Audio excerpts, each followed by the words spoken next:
everybody. Today we are going to speak with Dr. Ingram about what he did in my surgery. This is his office right here. If you ever would like to get surgery with him, come to Nashville. I highly recommend him. Let's go. Come on in. This is where the magic happened, and I was very pleased with the outcome. We're going to talk to him today. He's going to tell you everything that he did during my surgery and some more information that you might want to know about the healing process. Okay, so today I am going to see Dr. Ingram. I still have this binder on right here. I'm really not sure when I get to take this off. We'll see what he says. I don't really think I'm ready for it to be off. I walked around with it off, and it actually hurt my body, hurt my stomach. I felt like here in the middle of my stomach, pressure was starting to build up. So I don't think I'm ready to stop wearing this binder. Really, it's not good to do it in the summertime. It's gonna ruin your whole summer. So I'm glad that I did mine around my Christmas break.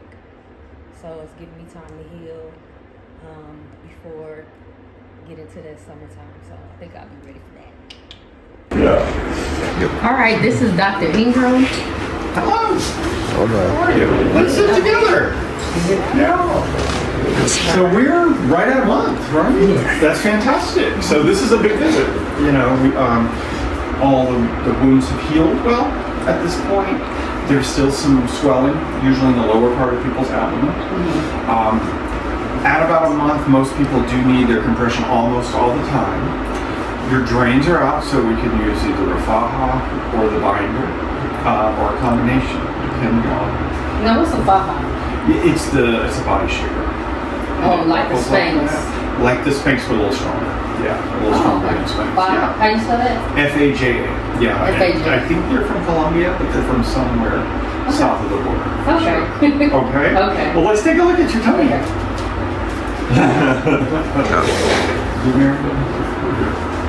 You look fantastic.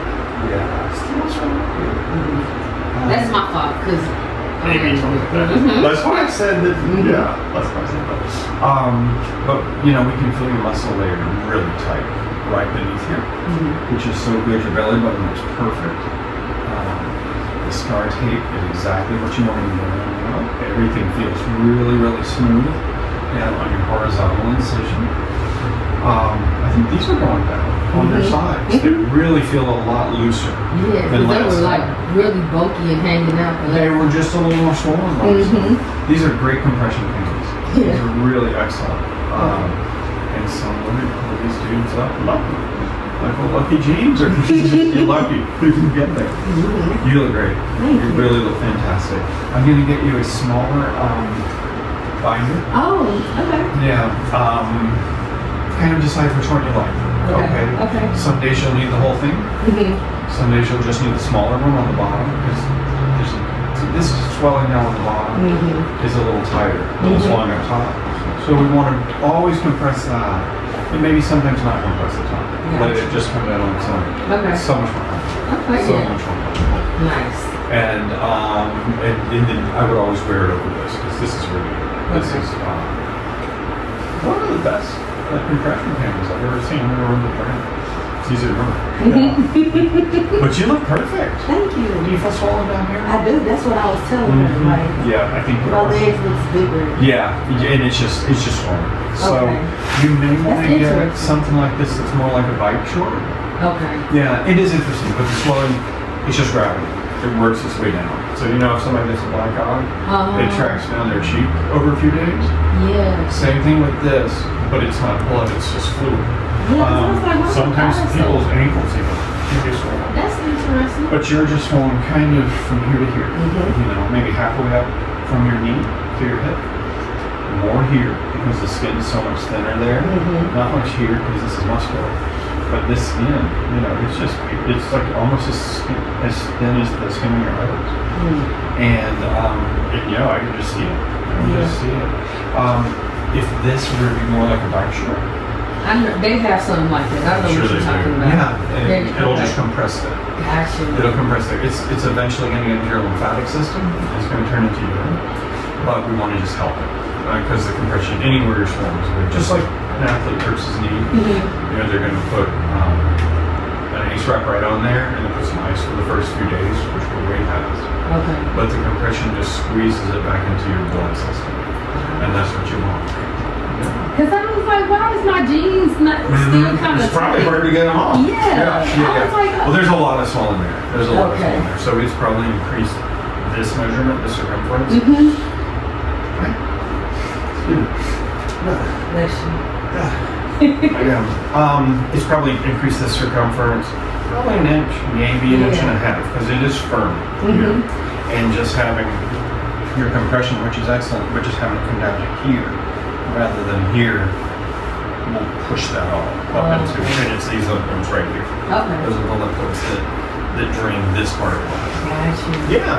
Makes so smooth. I'm like, I know I haven't gained weight, but You should have called us sooner. We would have told you that. We're always here for I you. wanted it to be like I wanted you to. Like, Oh, I know. I wanted to save it for you to tell. Oh, good. Yeah. Well, we made a better video. It hurts better. Yeah. Let me go get you the little thing. In Spanish, people call a binder a faja, Okay. rather than the way that we call it. So North Americans usually call the binder the Velcro thing, and then the body shaper, the faja. I think it's because we've misused the term because it really fajas clearly from Spanish. And I think it's from Colombia. But this little one, you know, Steph? So Steph was speaking Spanish with someone the other day, and she called it a fajita. So we call it a fajita. Oh. I started laughing. I'm like, I'm not gonna eat that. Yeah. Languages are funny. It is. It's totally normal. She's like, what's so funny? I'm like, go to the restaurant. But you know, she doesn't go to Tex-Mex because she's Colombian, so she goes to South American food. Oh, wow. So she may not have ever had fajita. But yeah. Let me bring la fajita. Okay. Momentitos. Okay. Gracias. Yeah. All right. Here is where you start. Yes. Okay. And so this one we put on you right after the surgery. And the idea with this one is that it's very conforming to your body. It doesn't have any structure, and everybody's body is different, you know, especially after surgery. So this fits everybody pretty well. And it's also, I think I feel it when I put it on. It's pretty strong. You remember that? Yes. And it has more give than the second one we had. So that when your body wants to swell, especially with the first 3 to 5 days, that's when the maximum swelling is after most surgeries, it'll give. It won't constrict you. It won't cause problems. After about the 3rd to 5th day, we'll switch to this and to the big one.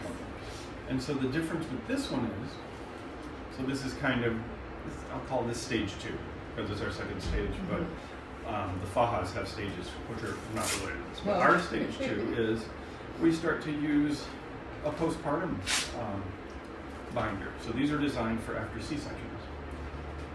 There's some boning in the back that holds it more, and it fits your curves better. And then also once it's on. No, I didn't get that after a C-section. It's a new thing. It's new. They sure as hell when I was trained, they didn't have enough C-sections. Yeah. And on this guy, once you put him here, then like you know, we can use this to compress extra here, or to compress extra on the bottom, or whatever area needs it. We can put it up here, we can put it down there. And so then the third stage of the binders are for people who are like you. So right now, the swelling is firm in the bottom and the top, and that's just rapid. And that's why the swelling from here in a gradient goes down to here. That's why you're swollen down here, but we didn't even do surgery. Because you stand up, you know, not on the moon.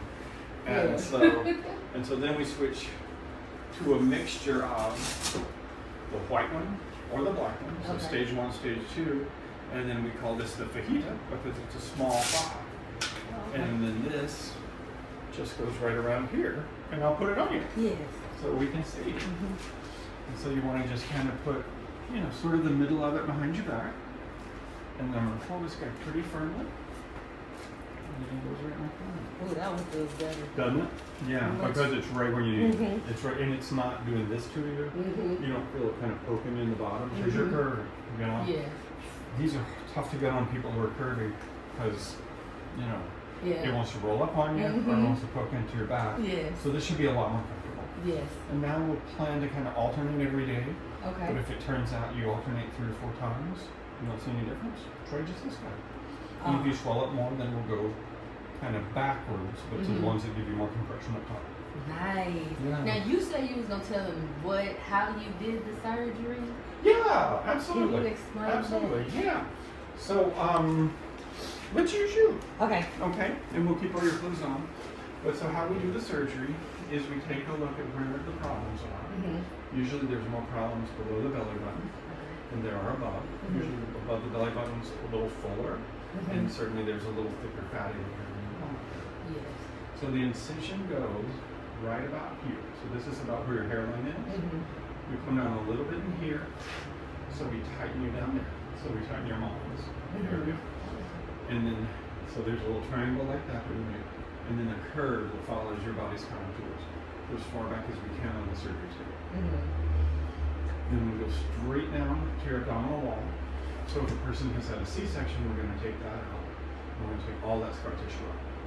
Oh, okay. Okay. Then we go right to where your belly button is, and we make a little bitty cut around it. So a lot of the times when people want a tummy tuck, they have a little frowny face above the belly Mhm. button, because the belly button holds the skin, and the skin can come over it a little in the middle, but usually more on the sides. So it kind of like if here's the belly button, the skin's a little like that. Mhm. So we cut that out. Your belly button probably a little smaller because it has a stretch, or you're moving a tummy tuck. Yeah. And then once that's cut out, he stays right where he is. He's right at the top of these bones, right here. So right across there and right across there. So probably just the hip bones. And then we come all the way to your ribs and lift the skin all the way off of it. Your belly button staying right there. Then we pull the muscles together. So before your muscles were about that far apart. Mhm. And we pull a little more than that. So we were pulling from here to here, all the way down. And that flattens here, and it gives a nice curve. You know, and you're swollen now, so we're not seeing the whole thing, but, Yes. but that's what it does. Okay. When we do that, we do separate stitches in case one were to pop. And they're inside. They're on the The inside. stitch that- okay. Yeah, so these are permanent stitches. I've revised people's tummy tucks from 20 years before and seen the stitches still there. They'll last forever. Oh wow. Okay. And they hold the muscle together. They hold the muscle together. If people sneeze right after, they kind of feel Mhm. pulled. But how did this feel for you? Because a lot of people are very paranoid of that surgery. I held the pillow in like you said. Yeah. But I was like, It's 'cause tough. yes. Yeah, that sneeze is really abrupt. Mhm. The cough is not as bad. Yes. But normal breathing and doing stuff. You know, how many days did you need more than one narcotic pill? It was about 3 days. That's about right. Mhm. And we just hear horror stories. And I don't know, why, but we just don't see people needing pain pills much longer than that. No. Sometimes at night, because if you roll over, you can wake up. But 3 days is really the average. Yes. I don't even tell people that during a consult because I don't want to sound like I'm trying to sell it, you know? So we say about a week. Yeah, But it it's really really was. 3 days. It really It's was legit 3 days. And, Yeah. and like I said on my other video, Uh-huh. I was able to stand up straight the first day. Right. The first day And I that's the was- thing. yeah. And it's not because we don't pull it tight, because we pull it Because it super was. tight. We really I pull it could tight. feel like it felt like muscles was constricted.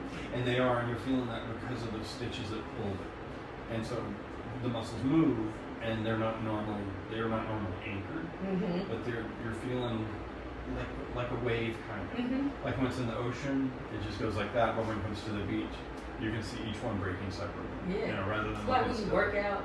Uh-huh. Yeah. That's just what like I'm you got a feeling good burn. That's you what I'm blast feeling your like. abs. Yeah.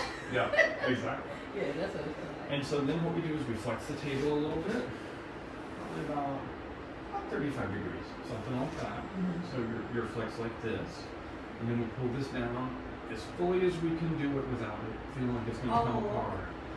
So you had me flex. Like this kind of, just Oh, like this. during the Before surgery? fly- yeah. Oh. It's actually small like that. It's not bad.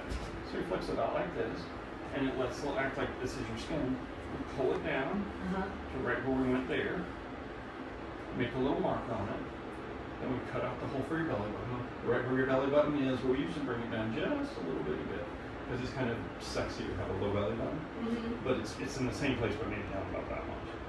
And then we cut all this stuff off, all of the extra skin goes away, and you got pictures of those, right? Yeah.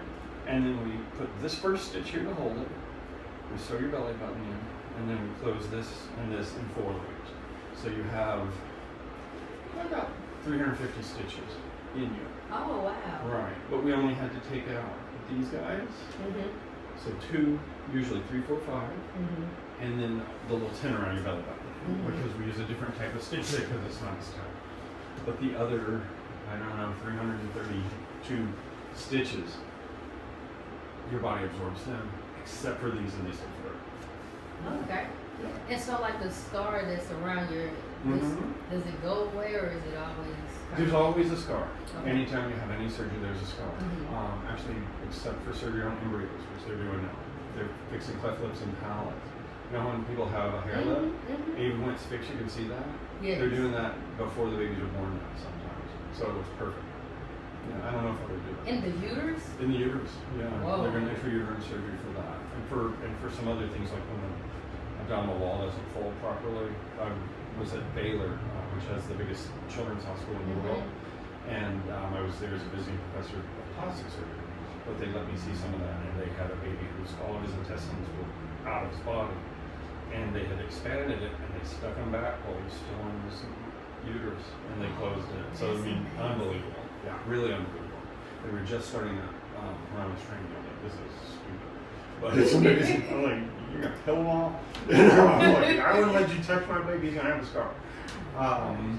And so then once we've done that, the scar stays, but you probably noticed it's getting a little softer already. And it's going to come much, much more towards your skin color. Okay. With your skin color, it's probably, it's darker now.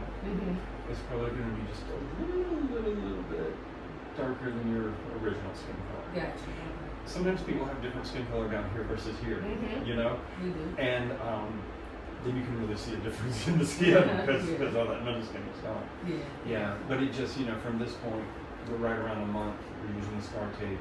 That silicone in there impregnates the incision, and we also use the silicone bandages at the start for that.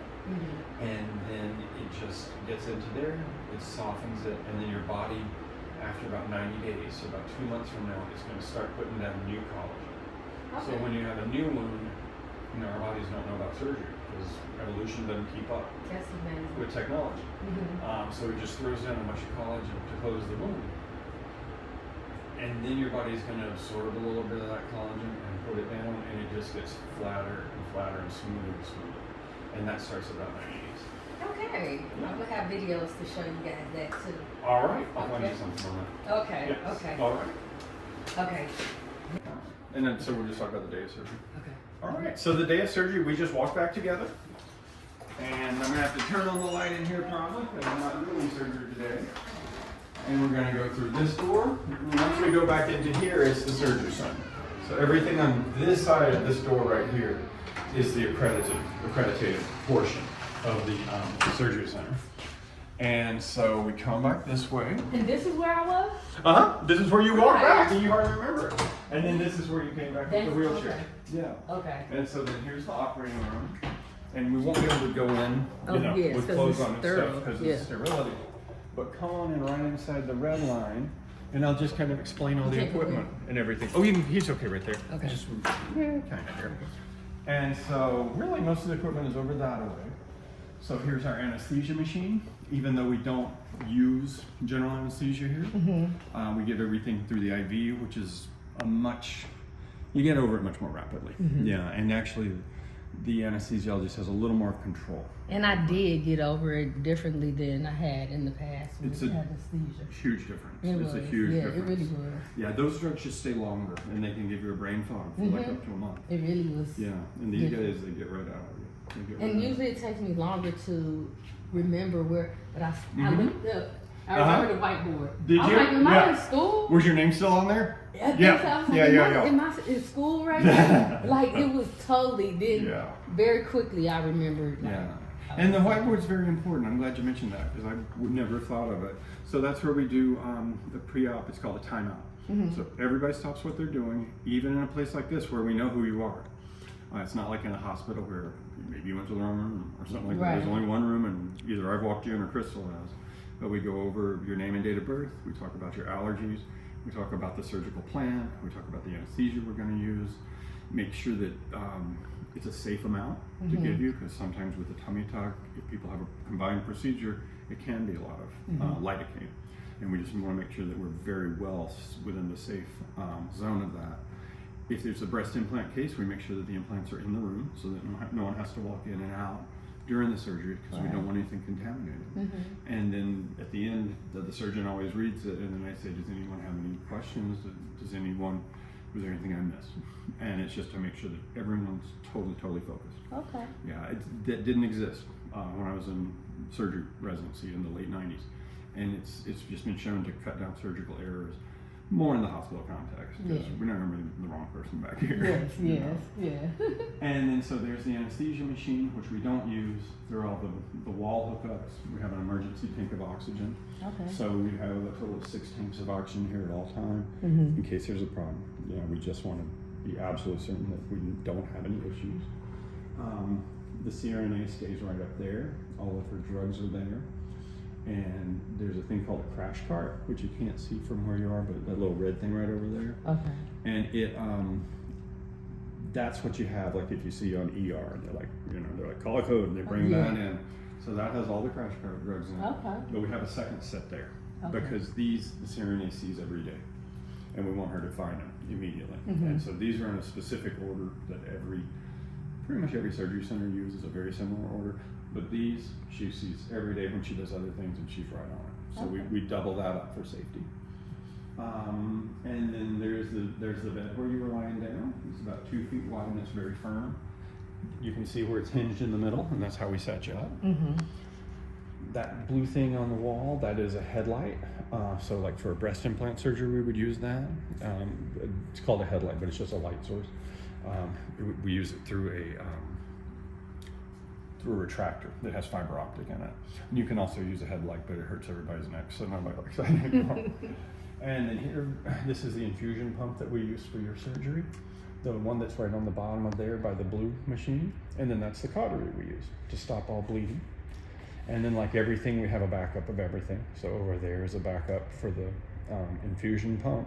The backup from the cautery is in the storage room. We haven't had to use it in 5 years, so but it's good to have it. Yeah. You don't want the middle of it. And then all the bandages, all the fajas and things like that. When I left, I went back here and got one. Oh, okay. All of that stuff is over here, and that's about it.